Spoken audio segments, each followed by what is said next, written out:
आत्मा तत्व देह के पार चेतना की यात्रा जिसे जगत मृत्यु कहता है, वो अंत नहीं अपितु तत्व का रूपांतरण है। देह का विलय होता है, आत्मा का नहीं। ये जीवन के रहस्य का अंत नहीं, वरन उसके अनावरण का आरंभ है।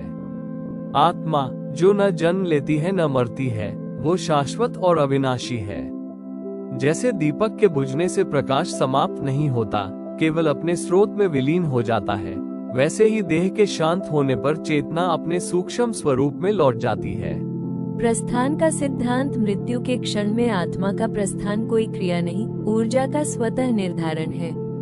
चेतना स्थूल इंद्रियों से सिमटकर अपने सूक्ष्म शरीर में स्थित होती है। उसकी गति का मार्ग उसके जीवन भर के कर्मों की शुद्धता से ही अंकित होता है। निर्मल एवं सात्विक चेतना ऊर्ध्वमुखी होकर ब्रह्मांड से निकलती है, क्योंकि उसका स्वाभाविक आकर्षण प्रकाश की ओर है। जबकि तामसिक प्रवृत्तियों और सांसारिक मोह से बंधी चेतना निम्न ऊर्जा मार्गों की ओर आकर्षित होती है।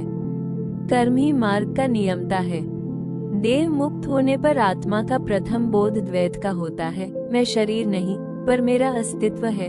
मोह के सूक्ष्म तंतु उसे स्थूल जगत से बांधे रखते हैं।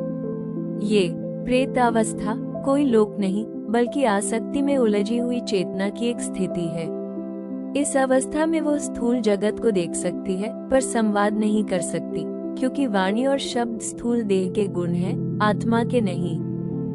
गति का विधान, कर्म और चेतना आत्मा की अगली यात्रा का निर्धारण उसकी अपनी चेतना की अवस्था करती है।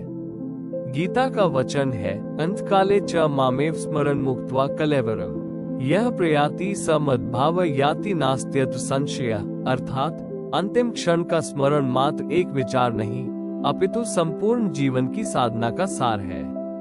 अर्ची मार्ग, देव मार्ग, जिसकी चेतना नित्य परमात्मा में स्थित है, जिसने जीवन को ज्ञान, भक्ति और योग में जिया है, मृत्यु का क्षण उसके लिए ब्रह्म में विलीन होने का द्वार बन जाता है। ये प्रकाश का प्रकाश में विलय है।